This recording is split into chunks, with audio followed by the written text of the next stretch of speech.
Okay. Hello and welcome back to Magazining the 7th. So I kind of just looked at my schedule, changed it up a little bit, and now I have Tuesdays and Wednesdays off free. So I figured that'll be perfect to do Magazining the 7th. I'm going to pause the video for just 1 second to feed my dog. Give me 1 second, please. Okay, I am back. He is eating. We are all good to go. So, like I was saying, I have Tuesdays and Wednesdays off. They're free, so I figure perfect. I'll sit down, read half the magazine one day, and I'll finish it the other half the second day. So it'll be a two-part series every week. So let's get into it, or let's get back to it, I should say. Welcome to the dark side.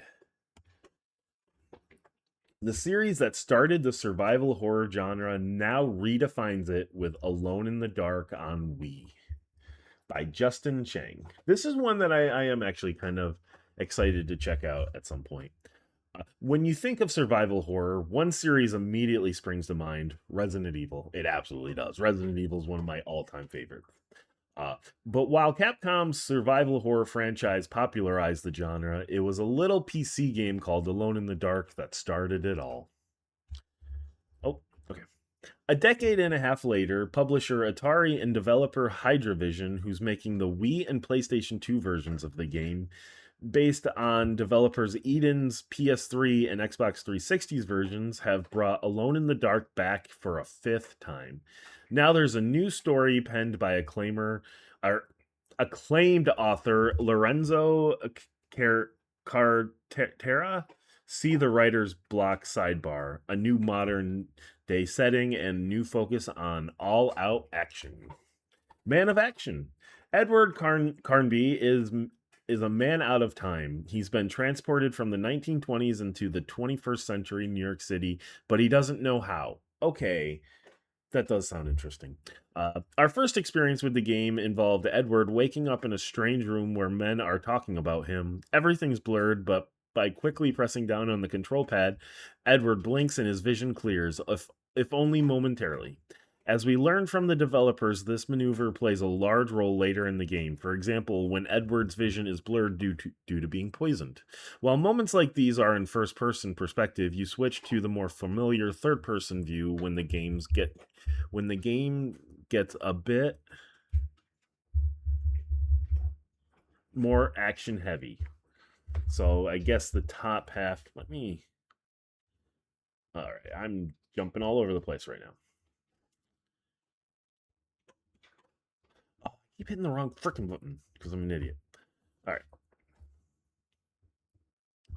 let's just zoom out for. Oh, I zoomed out too much. I'm not good at this. All right, page up. So that's that page. This is this page. So it's just a full page of just like there's not much here. Remember, large random wires can be useful when trying to escape from a burning building. While the first part of Alone in the Dark is about Edward Carnby's exciting adventure on this building, the majority of the game actually takes place in and around Central Park. I just realized my face was on the opposite side of where my microphone is, and that's probably terrible for making videos, so I apologize. There's something strange in the neighborhood, and it seems that Edward is the only one who can stop it. Good thing he's familiar with modern day weaponry. Sure.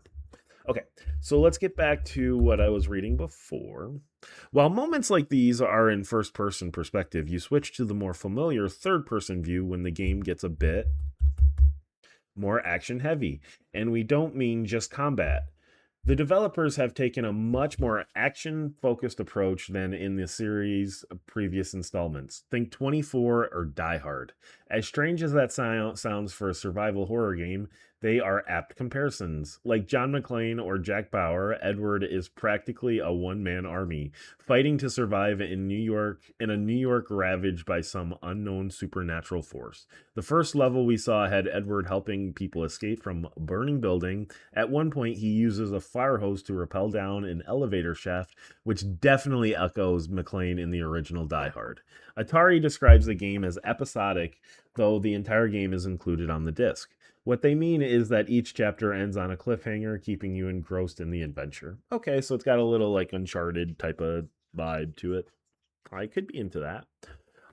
Explains Lionel Fumery, producer at Hydravision, to bring a higher level of excitement. Eden took inspiration for the game structure from TV series like 24 and Lost for the game design, where you're gripped by a tight dynamic of action, plot twist, character revelation, and cliffhangers. Those TV shows have directly influenced the structure of the game to give the same kind of dynamic in the gameplay. That's cool.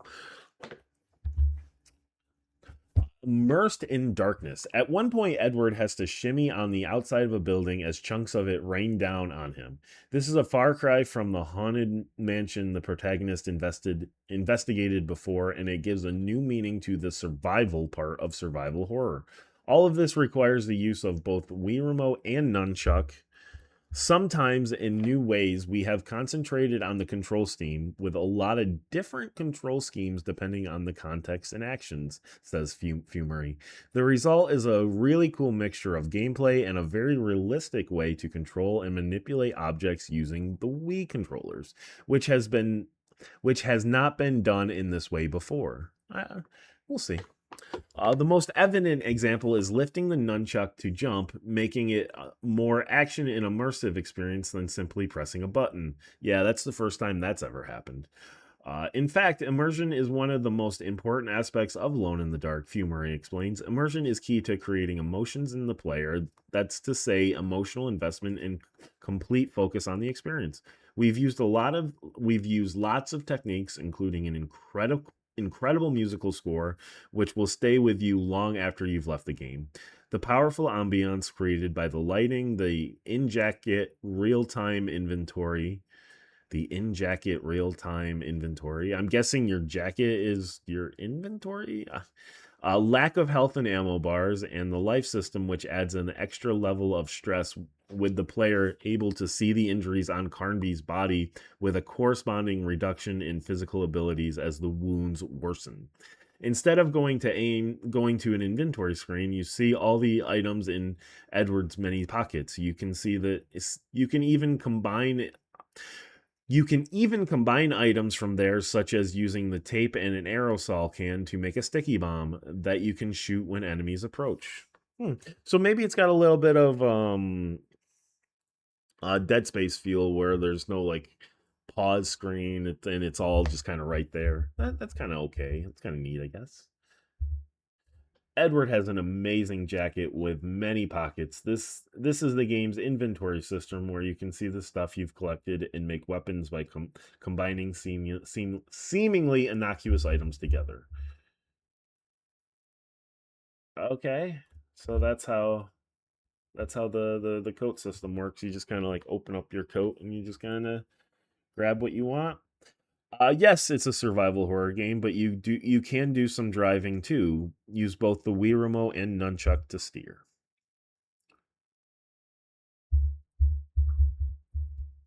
There are multiple ways to go about everything, especially the game's many puzzles, just as there are multiple ways to solve problems in real life. For instance, maybe you need to use your flashlight, but it's out of batteries. You could get creative and put part of a wooden chair into a fire to create a torch. Okay, so it kind of gives that looks like he just has the entire chair. That's just the entire chair. That's not part of a chair. Okay. Anyway, fear itself. The more immersed you are, the more the developers can play on your emotions to ratchet up the intensity and anxiety. This series is, after all, about making you afraid. Once we've got the player's full attention, we can manipulate their emotions more easily, which is when suggested fear comes into play.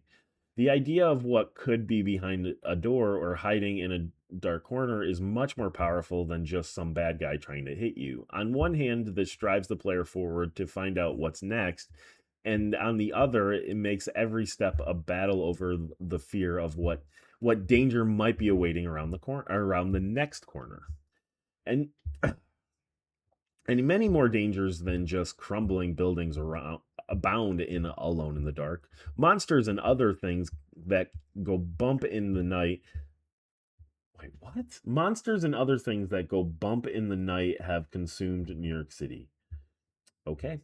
Uh, though Atari remains mum about what kind of creatures we can expect to see, revealing only some man-eating bat-like beasts and a black ooze monster that hates light. Central Park seems to be at the center of it all and is the setting for most of the game. Central Park is a very evocative location, which is familiar to nearly everybody, whether they visited or just seen in films and TV shows, explains Fumery. Taking a familiar location and twisting it with their own version of reality is often more interesting than creating somewhere new and helps us create a more unsettling and high impact experience. From a game design point of view, Central Park is a gift. It's a vast city within a city with its own police precinct, museum, zoo, boating lake, castle, plus some very wild areas that even seasoned New Yorkers rarely visit. This gave us lots of inspiration for things players could do in the game to make your trek through Central Park a little easier. There are a few drivable cars strewn about. Re- some require a hot wiring minigame to start, then you hold the Wii remote and nunchuck like the 3 and 9 position on a steering wheel. So far, Alone in the Dark Wii holds a lot of promise, more than some prior iterations in the series, and definitely much more than the atrocious Uwe Boll film adaptation. If the developers' ambitions are fully realized, we should be in for a frighteningly good spring. You can interact with just about everything, and there are multiple ways to solve puzzles. That sounds cool. Dark Scribe. Author Lorenzo Carcetera knows New York. He was born and raised in Hell's Kitchen. He was a reporter for the New York Daily News in 1976 and is most famous for writing in the New York Times bestsellers Sleepers. He's the ideal person to write the New York Central Alone in the Dark. Hydrovision produced Lionel Fermieri explains. The story was actually written entirely at Eden. They brought in Lorenzo for his major league professional scripting writing skills and to bring a New York edge to the dialogue as he's a native New Yorker himself. He was great to work with, and although he found it tricky working with without many visuals to go on, he got used to it. He found it quite similar to working on a TV script in some ways, a collaborative effort with lots of back and forth.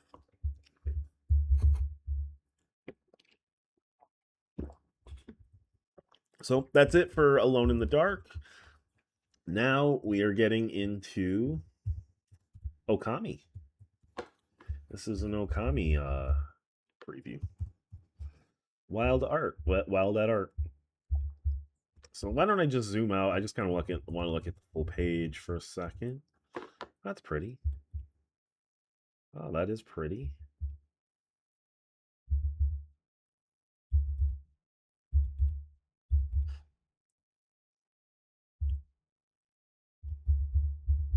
Okay, cool. So this doesn't have a lot to say, but does have a lot of pretty pictures. So let's get into it.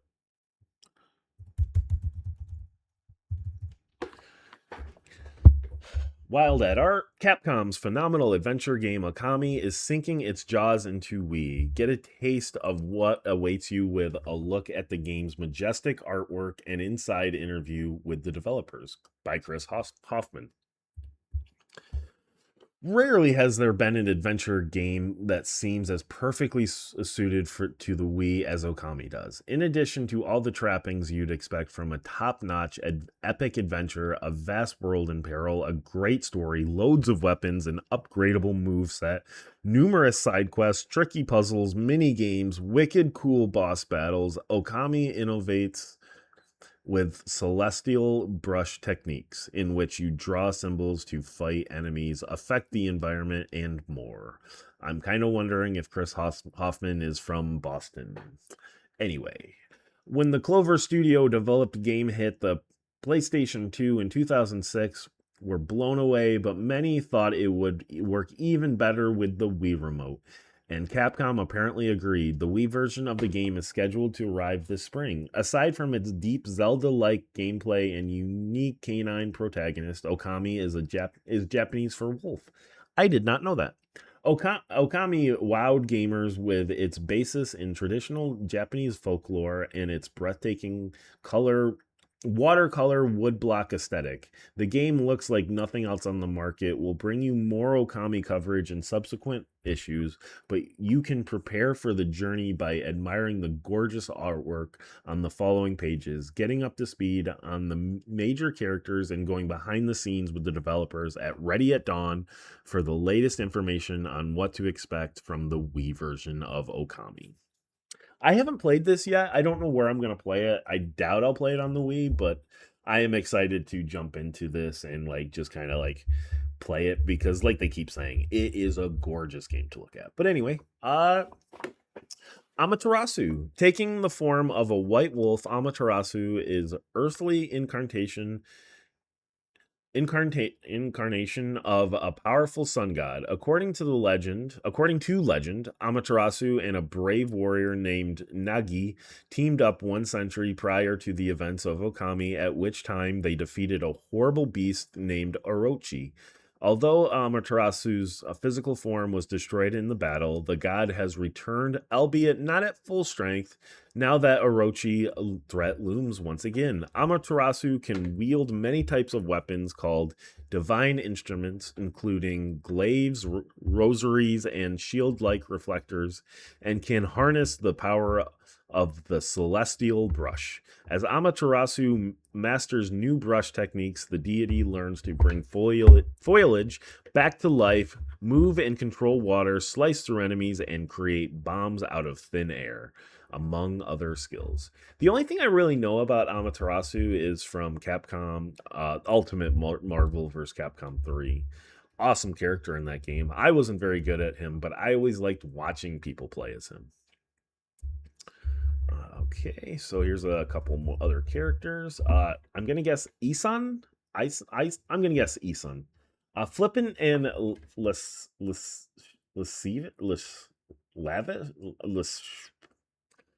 Flippin' in whatever that word is, and the tiny Isun becomes Amaterasu's traveling companion early in the game.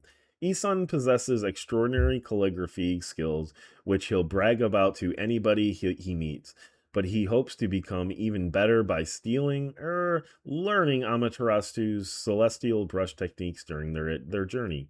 Isun is disrespectful towards others. He frequently refers to Amaterasu as furball, but he hates being on the receiving end of such comments, especially when people mistake him for a bug. Sasuno claims he's a great warrior descended from the legendary Nagi. He spends most of his time napping in his hometown of Kamiki Village. Sasuno has a lot of work to do before his actions live up to his boasts. Maybe he's resting. Waka. Flute-playing swordsman Waka appears periodically throughout Amaterasu's journey to challenge the god and drop cryptic clues. Is he a friend or a foe? Waka's motivations are a mystery, and only time will tell whose side he's truly on. My guess is he is on his own side. Whatever goals he has, they don't align with anybody else, and he'll just do whatever best fits his needs. Okay. Kushi. Sweet and innocent Kushi runs a bar in Kamiki Village. Her sake rice wine recipe is stuff of legends. She's preparing a special batch to celebrate the 100th anniversary of Orochi's defeat. Kushi is also the target of would-be hero Susuno's affection. So now we'll just kind of, I guess they asked the developers a few questions. A New Dawn for Okami. Founded by former members of acclaimed development studios, Naughty Dog and Blizzard, Ready at Dawn has plenty of experience bringing hit series to new hardware. They also created Daxter and God of War Chain of Olympus for PSP. Now the team is hard at work adapting Okami's adventure and artistry for Wii, retaining everything that players loved about the PS2 game while adding Wii-specific controls and possibly more. To Clover Studios, Studio's masterpiece. Ready at Dawn president and co-founder Didier Malafont shares his insight on bringing the renowned game to a new system and new audience. I was going to say, that is weird that it's Ready at Dawn that ended up doing this port. I didn't know they were good at doing Wii ports. I kind of want to look at their development history a little bit. But it sounds like that's who they talked to, this Didier Malafont. So let's get into it. Nintendo Power. How does it feel to be giving such a critically acclaimed game a second chance at success? Didier Malafont. First and foremost, it's a huge honor to be asked to take on over the world of a studio like Clover. In its short existence, they quickly became one of the most respected game developers in the world. It's humbling to us that Capcom waited so long to find someone to tackle this project and picked us based on our own reputation in the industry. Secondly, it's an incredible amount of pressure. We always seem to tackle projects with a huge fan base, and every time we get fan mail begging us not to screw it up. So far, so good, and I am sure Okami fans will be pleased this time around as well. I don't know if this is had a massive fan base, with all due respect. What was your experience like with the original game before you became involved with the Wii version? Uh, Capcom first showed Okami during the same E3 we showed Daxter. Back then, Okami was already the game we were the most impressed with by far. When it finally came out, it quickly became the game of the year for a lot of us here. So I guess you could say we're all huge fans of the original. A lot of us here have finished the entire game and thoroughly enjoyed it. Oh, that's cool. Oh, what attracted Ready at Dawn to the project? Like any projects we've worked on, it's because we're huge fans of the game ourselves. We believe the only way to do a decent job on a game is to want to play that game yourself when it's finished. Okami is definitely one of those games. We're lucky to be in a position right now where we can pretty much work on whatever we want, so we pick only the projects that we're truly passionate about. It really shows in the results. What can you tell us about the Wii controls? Of course, the obvious one is controlling the Celestial Brush. We don't want to give away too much at this point, but let's just say that the attacks and dodges in the game are something that we're looking into pretty seriously. It's all about what feels great and natural. Okami deserves too much respect to put anything in there as a gimmick. How will fishing work? Very good question. Interestingly enough, that is also something we're looking into using the Wii remote for. Again, anywhere it actually makes sense and enhances the experiences, we will be making the most of the unique controls provided by the Wii remote. Cool.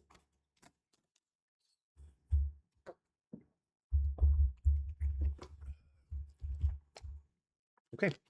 Orochi. With 8 heads, each possessing a different form of attack, the mighty beast Orochi is a fearsome foe indeed. Orochi wreaked havoc on a Kamiki village until it was sealed away 100 years ago by Amaterasu and the swordsman Nagi. But now the seal is broken, and Orochi has returned, spreading darkness and fear throughout the land. Okay, that's kind of cool. I bet that ends up being the final boss, is you gotta take out all 8 heads or something like that.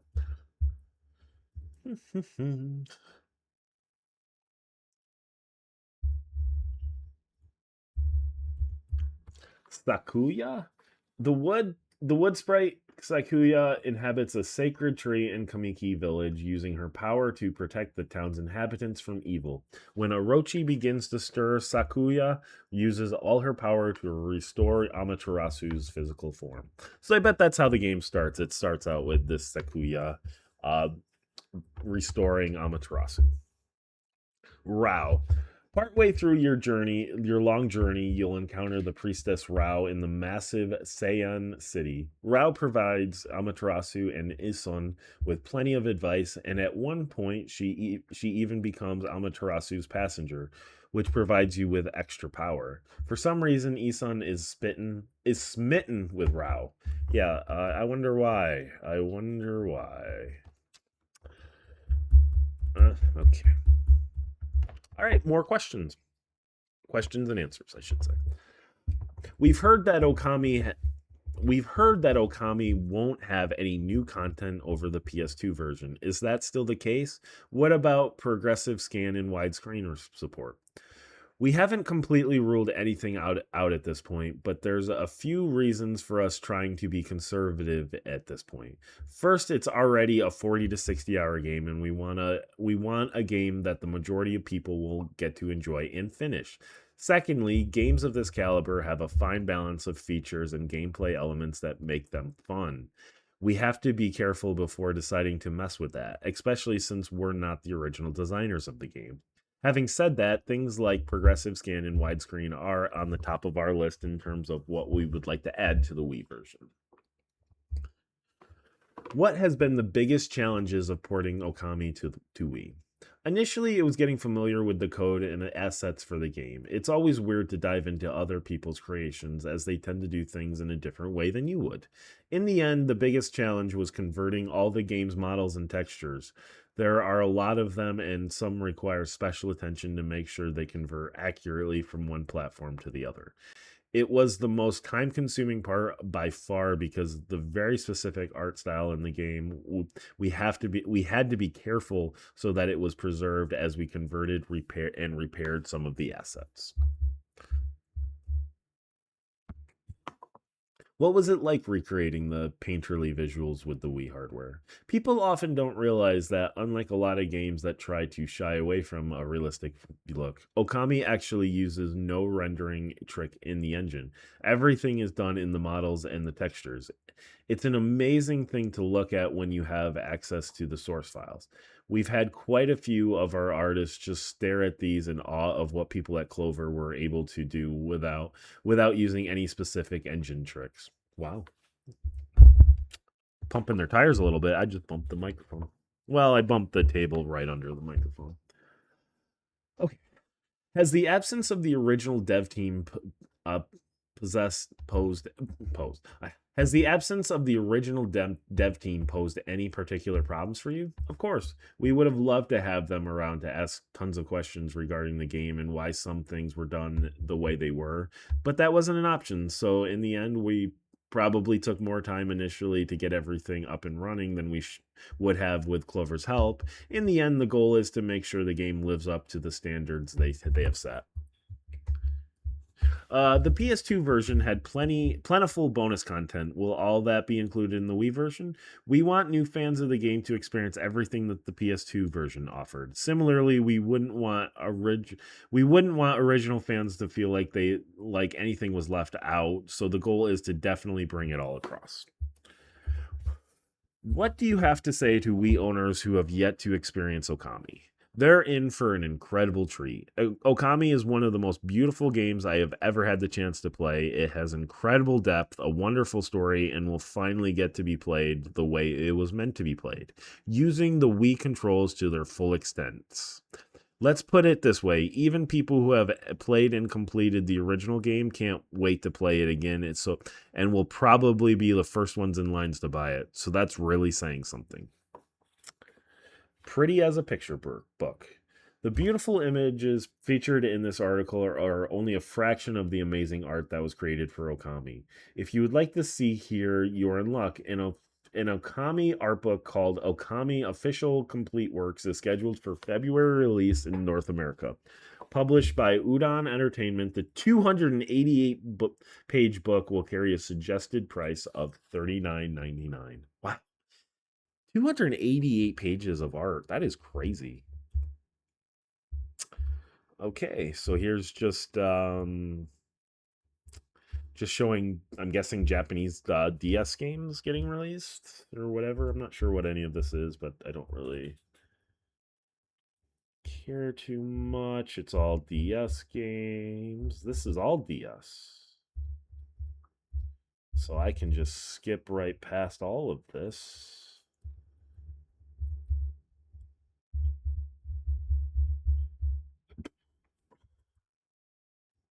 Oh, too far, too far, too far.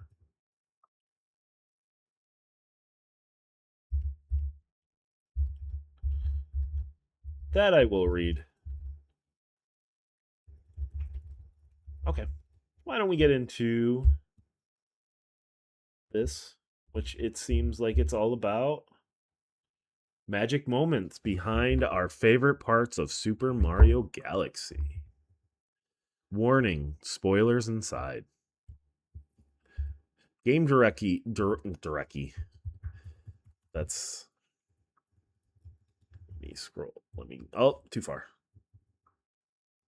I'm gonna get this. I'm gonna get way better at this. I promise. Okay. Game director Yoshiaki Koz. I'm sorry. I'm not Japanese. I do not. I'm not good at this. Game director shares the stories, magic moments behind our favorite parts of Super Mario Galaxy. Even after collecting 120 stars, we just can't stop thinking about the amazing Super Mario Galaxy. It's packed with some of the best levels and challenges in the entire Mario series, and has seemingly endless number of memorable moments. As impossible as it is to trim down the list of our favorite scenes to just 10, we've given it our best shot, and the game's director was kind enough to give us his commentary on each one. While most Nintendo fans have heard of legendary game designer and Mario creator Shigeru Miyamoto, you may not have heard of Koizumi, but you definitely know the games he's worked on, which include every major Mario and Zelda title, starting with the Legend of Zelda: A Link to the Past for SNES. Wow, so he was around for a long time. His first shot at directing came with Super Mario Sunshine, which he followed up with the criminally overlooked Donkey Kong Jungle Beat. The GameCube title is still available in game stores and will play on your Wii. Get it if you can. The director's comment cover the entirety of Super Mario Galaxy, so if you haven't experienced the full game and don't want anything spoiled, don't read any further. File this article away, come back for it later, and it'll still be here for the rest of you Mario experts and spoiler-loving Galaxy newbies. Here we go.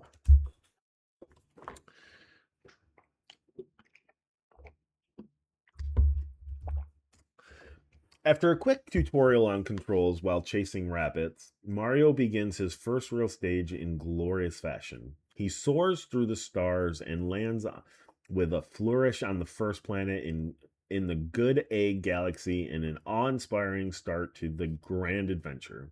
This first area, with its sunlit, grassy fields and shadowed upside-down tower, is a memorable introduction to the game's core features. Okay, and now I wish I could goddamn pronounce his name. The director. The most important thing to get across to the player in that moment was that what we had always. Okay. The most important thing to get across to the player in that moment was that we had always been taboo in the older Mario games. Walking over the edge on a platform was something that was going to be completely broken in this game. We were going to get away from that rule entirely and expand on the possibilities from there. You know, that actually, I never even thought about that. That is clever. Before the Good Egg Galaxy on the very first planet, the totally round one where you chase rabbits and you get across the idea that there is gravity.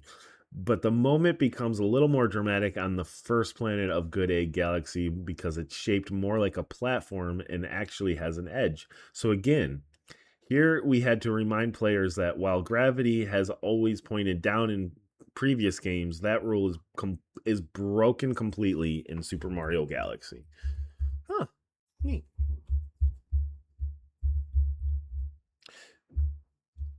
The stage you fight against. This is much more than any ordinary boss. Mario must climb up the mammoth Megaleg, jump over obstacles, and fight smaller enemies on its surface. It's like fighting a level that comes to life. The large scale and variety of challenges make this an unforgettable boss battle. I should note that I've never played this game. I played some of it and I didn't really like it, so I stopped. But that's okay. We originally had this idea of climbing onto something really big and moving around on top of it for Link's final boss. Link's final boss fight in Ocarina of Time, but we realized that it wouldn't work. So because you couldn't see Ganon if you were on the top of him, so we had to scrap the idea at the time. That is so interesting. So Ocarina of Time could have been like basically this boss at the end, but they were like, wait, you can't see Ganon. That is so cool. So we had to scrap the idea at the time, but we were really excited when the opportunity finally came around to reuse it in Galaxy. When we first started work on Galaxy, we made a prototype version of the game with a very small team, sort of like a proof of concept for development, and Megaleg was actually the first boss that we designed for. We had a very good feeling about it as soon as we got into the game. It was the realization of an idea that had been wanting to work with. Okay, wow. Sorry. It was the realization of an idea that I'd been wanting to work with for a long time, to climb over something big and finally destroy the core. And the way through you're able to use the differing effects of gravity to get there, I was very happy with the way it came out. Oh, that's cool.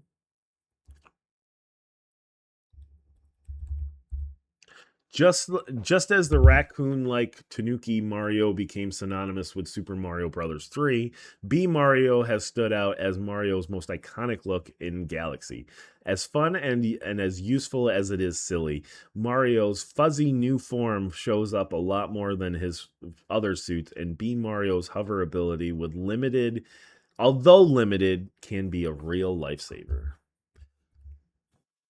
One of the things that we were trying to accomplish with the B Mario was to get away from the very masculine feel of the space theme. Huh. I guess that makes sense. I never really would have thought as space being masculine, but yeah, I could kind of see that. And then like being the bee with like flowers and stuff, that's definitely a little more feminine. Um, where we have suns, comets, spaceships, and large explosions. Some of that tends to get a little dark, but the Mario world is actually a very colorful one, so we wanted to bring that out more with the B world. In a functional mechanical sense, B Mario gives the player the ability to hover, which was also an ability in Super Mario Sunshine that allows players to overcome some of the problems with gauging depth and distance by delaying the time in which they must take an action. In many ways, B Mario and the whole idea of the huge queen bee and small talking bees which was just a good fit for the Mario world.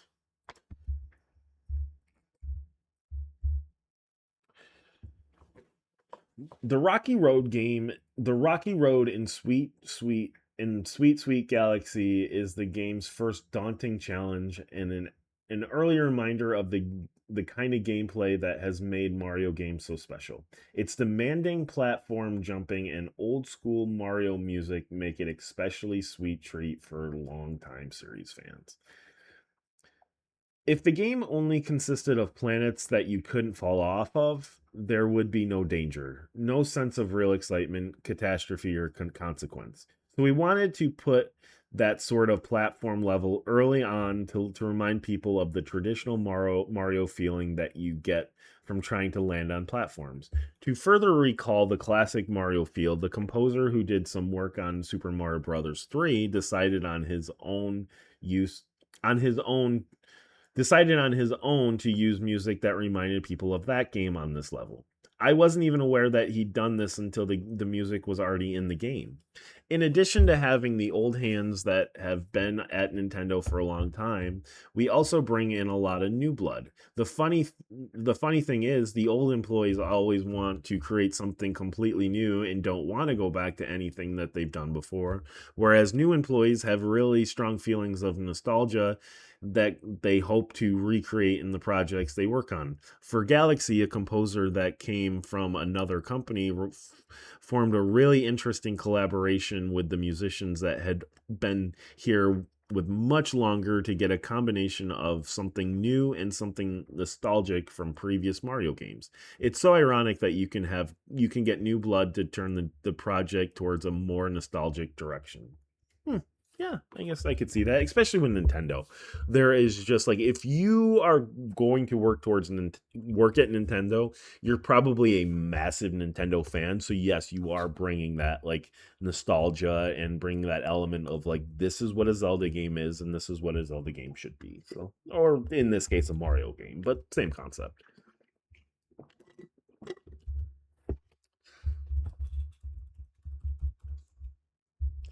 Oh, this is a big answer. Gets its own page. So, Rosalina Storybook. In an unexpected twist for a Mario game, players can experience a detailed backstory for the mysterious new character Rosalina via cutscenes that are unlocked as you play through the game. Mario adventures usually don't tell us more than Bowser has kidnapped the princess, but here we're treated to a sweet tale that tugs at the heartstrings and helps define the unique mood and style of Galaxy. I have a lot of responsibilities as a director, but writing scenarios is special to me because it's what I used to focus on exclusively. The story of how I created Rosalina's tale is actually kind of interesting because I had to keep it a secret from Mr. Miyamoto who didn't know that I was doing it. When I presented it to him, Mr. Miyamoto said, "Are you telling me that you worked on this late at night when no one was around so that they wouldn't find out about it?" And I said, "Yes, it was very important to me." It's often thought that Mario games don't need stories. For Galaxy, all most people really need to know is why Mario is in space and why the player must collect stars. But for those that would like a deeper narrative experience, I wanted to create a backdrop of Rosalina and the Loomis, what their relationship is to each other, how they came to the point they are at when you meet them, and how Mario had connected with a much larger story. Now, when writing a story for a Mario game, I wanted to make sure that I matched the patterns of the actual gameplay. In Mario games, there are constantly peaks and valleys to find a challenge. Not being able to get past it and then getting better and eventually overcoming it, that was the cycle of events that happened in the storybook over and over again as Rosalina had many disappointments that she eventually overcame with the help of the Loomis. So introducing a story like that, which sort of bolsters the player's feeling that there is hope, that it is possible to persevere, was a really good way to encapsulate all of this. And we put it off to the side so that the story is there for people who want that greater experience, but it doesn't bother people who don't need it. In all of the games that I've worked on, I've tried to show people what happens over the passage of time. Even though the goal is to clear the game, I want something to stay in the player's heart rather than have an experience disappear as soon as they finish. For example, at the very end of Link's Awakening, when you see the woman in the dream, it's not like you finish the game and everything disappears, but rather you take it with you and take it with you in understanding in your heart of what she was feeling. That actually is true. That the way they end that is that does kind of have a good impact. Similarly, in Majora's Mask, you have a game world that resets over a certain period of time, so it's a constant repetition of the same events. What allows you to reach the goal is the player's persistence of memory. So with Rosalina's story in Galaxy, I wanted to get across the sense of repetition that comes with failure and success, but ultimately being able to persevere and take something away with you. On a side note, there is someone at Nintendo who has taken Rosalina's story scenes and put them together as a picture book. He just made one copy for him as sort of a souvenir of the experience. But when I looked at it, at the book, I had this really great feeling that I'd love more people to have this. I would love to see it published as a children's book.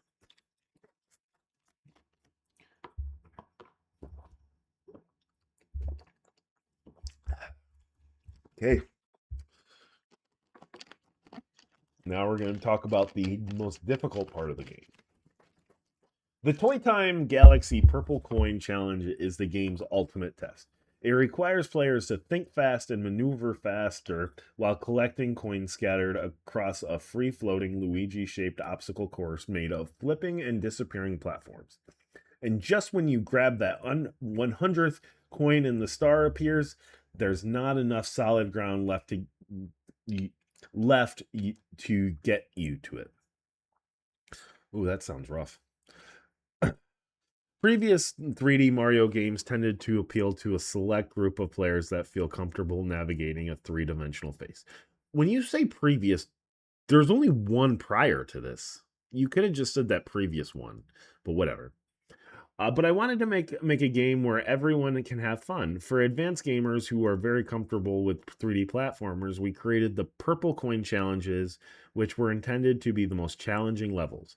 Also, once you finish the game with 120 stars and unlock Luigi, he makes the game even more challenging because his jumps are a bit floatier and he doesn't have as much friction when he tries to stop. In the regular Mario playthrough, the levels become harder in the second half of the game, but the first half was designed so that a greater number of people could play through and feel like they had finished the game.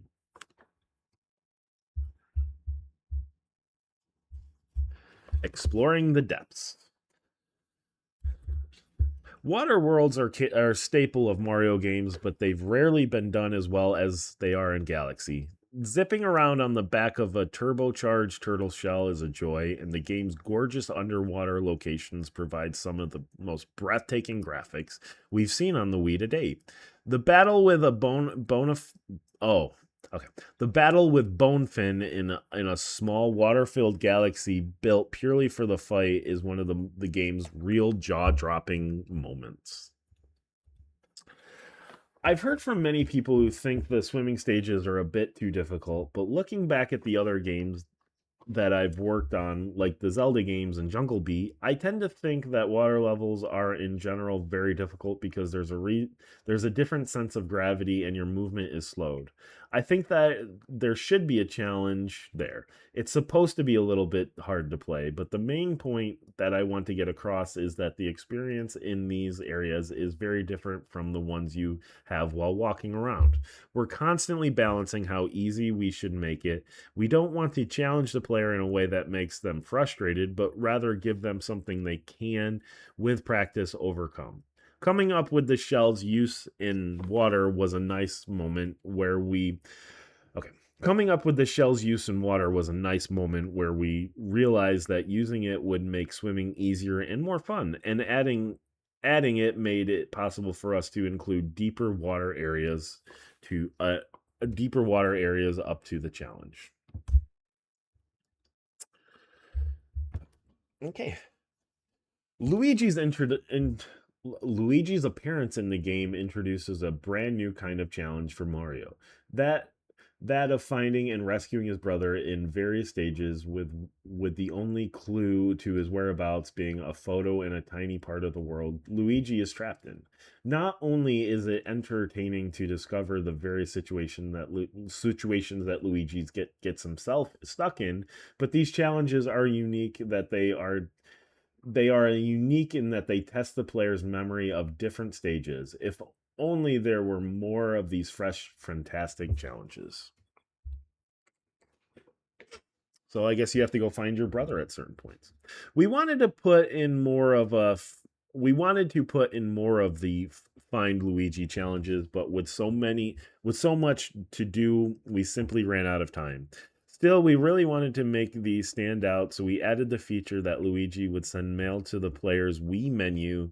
There were other ideas as well that, due to time constraints, we had to be saved for later. Wait. So they did add that feature? That's cool. I kind of want to play this game just so I get mail from Luigi.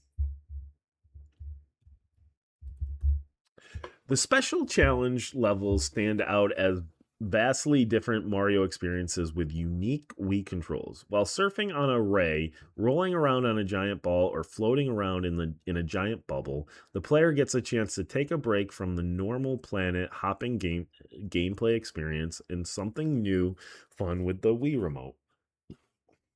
So, okay.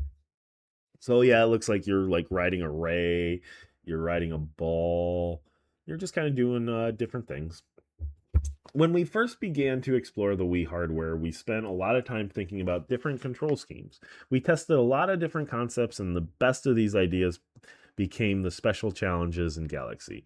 They have a different feel to them and provide a nice mix to the regular action. Okay. It's perhaps the most epic showdown that we've ever seen between Mario and his arch nemesis, and it's certainly one of their longer and more challenging fights. With nothing less than the entire universe hanging in the balance, Mario takes on the cosmically charged Koopa King in a 3-act battle featuring amazing visuals, varied gameplay, and blockbuster story scenes. We wanted to get away from a situation where Bowser just kidnaps Peach for seemingly no reason. So his plans are much more ambitious this time. In this game, we took Bowser away from being cuddly and made him more powerful, meaner threat. He really has a lot of power this time, and that comes a greater comes at a greater capacity for evil. So yeah, that's it's the Bowser fight. Now this is the Assassin's Creed 3DS game or DS game that I won't play, and I'm sorry, I don't have any intention in looking into too much because I don't like handhelds. All aboard. 20 years. So is this all about... So what is this? This might be about... This is by Scott Pelland. September, October 1988, all aboard. In many ways, Nintendo Power's second volume, featuring Castlevania 2, Simon's Quest, represents the true beginnings of Nintendo's pioneering publishing effort. One notable difference between the first two magazine issues was that Volume 1 was a freebie received by a million lucky readers, but fans had to shell out money to receive the second issue. Here was the true test, and Nintendo Power was equal to the challenge, attracting hundreds of thousands of subscribers on its way to becoming the best-selling youth magazine of the late 80s. Volume 2 was also the debut issue for Nintendo's in-house editorial staff, including myself and contributing editor George Sinfield. The first issue was written by Lynn Greifs based on translated Japanese notes and help from games counselor J.C. Apple. This month, I'd like to take a peek behind the scenes and share some insights into how those early issues were created. Looking back at it now, it's hard to believe some of the primitive methods we employed to bring the state-of-the-art video games coverage. Somehow, it all seemed to work. Scott Pelland. So that's what this is about. Okay. The only way... So this is I'm guessing a page from that original or that second from volume 2. This would have been the cover. Our most notorious image of all time, graced or disgraced the September-October 1988 cover, posed in a studio shoot overseen by designer Julie Blackmon and snapped by photographer Daryl Peterson, was a model portraying Simon Belmont of Castlevania fame holding the severed head of Dracula, so that there would be no doubt about Drac's demise. We also displayed his cut heart out in the background. You think people would have felt relieved knowing the infamous vampire had taken its last sip of blood, but countless parents wrote to us that their traumatized kids, all future. Okay.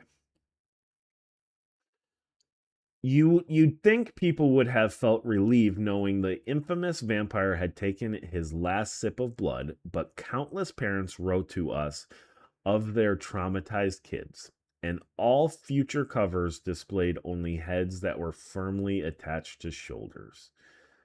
Wow. This picture apparently traumatized kids. I'm going to guess it didn't do that, and a lot of parents were lying. Why? I have no idea why parents would feel like lying, but they love lying about their kids being traumatized. 1. Illustrated art has been an important element of Nintendo's power coverage. Back in the 8-bit era, in-game sprite images were usually too small and blocky to depict game elements recognizably. Fortunately, most publishers supplied copious amounts of cool art, such as all of Simon Whip's upgrades. Thank you, Konami. So this was all supplied by Konami. Capturing screenshots from video games today is often just 1 or 2 mouse click process, but that wasn't the case in 1988. Initially, we had to take photographs of TV screens using huge paper cones to block excess light, and when we published tips for NES Achiever high score photos, we were writing from experience.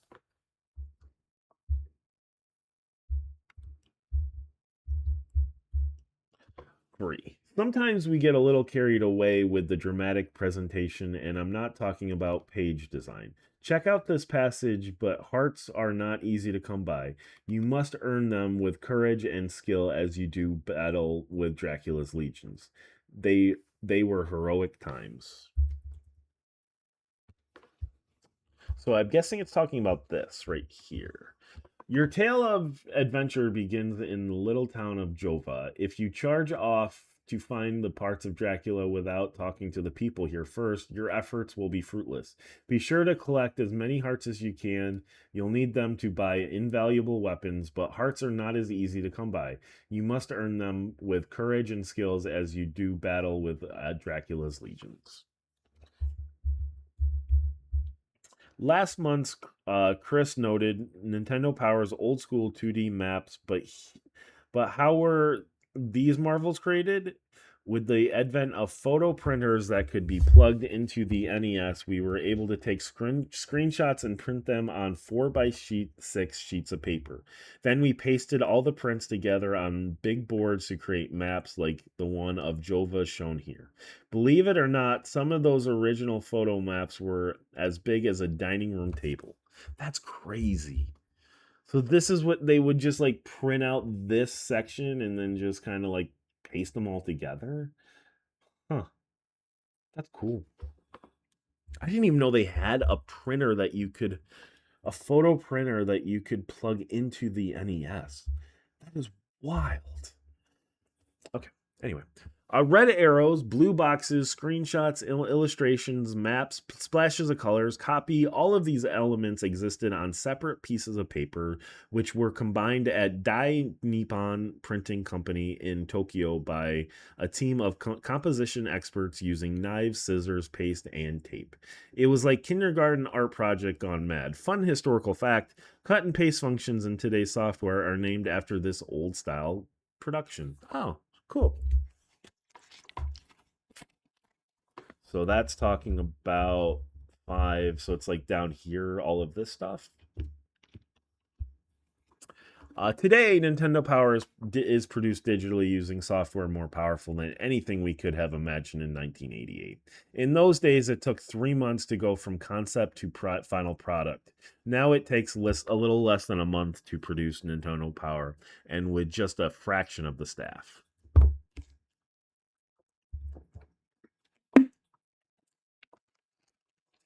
Howard's End?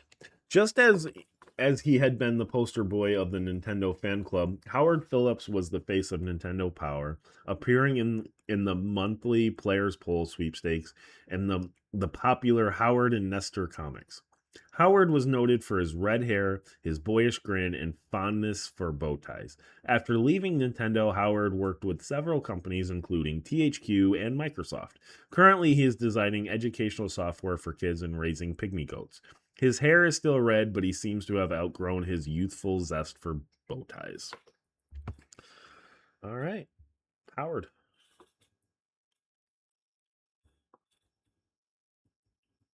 Oh, this is Endless Ocean. Win a piece of paradise. Dive into a world of wonder and discover with Nintendo's Endless Ocean for Wii. So this is just like a huh, sweepstakes prize. I do want to check out Endless Ocean at some point.